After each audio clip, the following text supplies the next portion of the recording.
It's soft and green and vulnerable. So vulnerability is absolutely essential for growth. And for vulnerability, you gotta let go of those defenses, such as the best-selling author and host, the #1 health and wellness podcast, On Purpose with Jay Shetty. Hey everyone, welcome back to On Purpose, the #1 health podcast in the world. Thanks to each and every one of you that come back every week to listen, learn, and grow. Now, I know that if you're listening right now, you're here because you want to improve your mental, emotional, physical, and spiritual well-being. I know that you're trying to heal from trauma, from stress, from pressure. You're trying to heal challenges you experienced early in childhood or ones that you're going through today. And it's my job and it's my duty and it's my honor and joy to introduce you to incredible people that I believe have answers, have insights, have helpful approaches to navigating the challenges we all experience. And today's guest is someone I have been so excited to speak to for a long time on Purpose. I hope this is not just his only time on the show. I hope this starts to become a regular guest on the show. I'm talking about none other than Dr. Gabore Mate, who's a celebrated speaker and best-selling author. He's highly sought after for his expertise on a range of topics such as addiction, stress, and childhood development. Dr. Mate has written several best-selling books, including the award-winning In the Realm of Hungry Ghosts, Close Encounters with Addiction, When the Body Says No, The Cost of Hidden Stress, and Scattered Minds, The Origins and Healing of Attention Deficit Disorder. Now, today we're talking about his new book called The Myth of Normal, Trauma, Illness, and Healing in a Toxic Culture. And we have the link to this in the notes. I want you to go and order this book right now.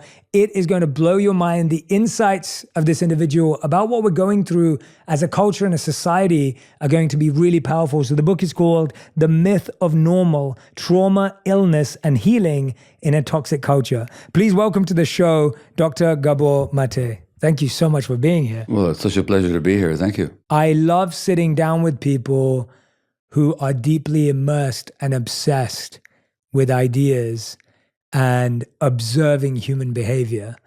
I admire obsession deeply and admiration deeply, and I admire the ability to sit with something for a long enough time. But I want to start off broad and I want to move in deeper.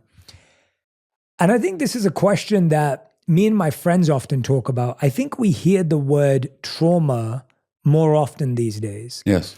It's thrown around sometimes. Sometimes it's used effectively. Sometimes it's used in conversation around things that some people would perceive as small and insignificant.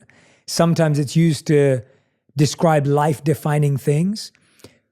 In your words, how would you describe trauma? And why is it so misunderstood, even though it's so widespread?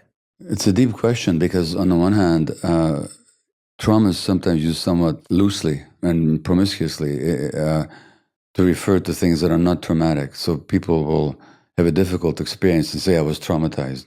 No, they weren't. They just had a difficult experience. And as one of my colleagues points out, all trauma is stressful, but not every stress is traumatic. So sometimes people use the word to refer to difficult experiences, which is not the same as being traumatized.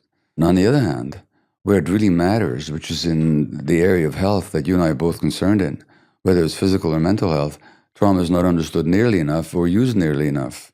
So that, to my mind, a lot of conditions of mind and body are actually very much trauma-related without the healing profession, particularly the medical profession, actually recognizing it. So trauma then it comes from the Greek word for wounding. Trauma is a wound. It's a psychic wound that leaves a scar, it leaves an imprint in your nervous system, in your body, in your psyche, and then shows up in multiple ways that are not helpful to you later on. So in its basic sense, trauma is a psychic wound. And if you look at the nature of a wound, on the one hand, if it's raw and open, it really hurts.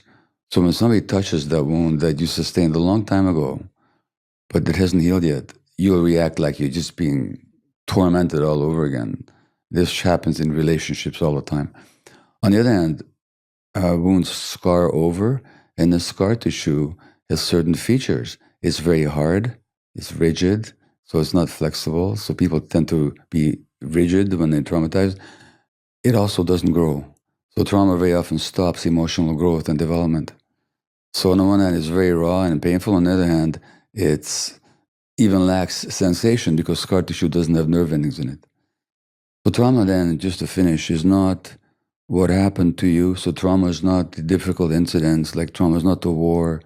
It's not the, in my case, the Second World War when I was born or what happened to me.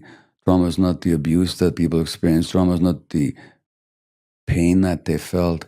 Trauma is the wound that they sustained as a result. So the trauma wasn't, for example, the sexual abuse. Trauma was the wound that the person sustained as a result of having been abused. That's the good news, Jay, because if trauma is the wound that we sustained, it can be healed at any time. If trauma is what happened to me 75 years ago or 78 years ago, it happened. It never not will have happened. You know, the partition of India wounded a lot of people, but it'll never not have happened. But if the wound is what happened to people inside as a result, that can be healed.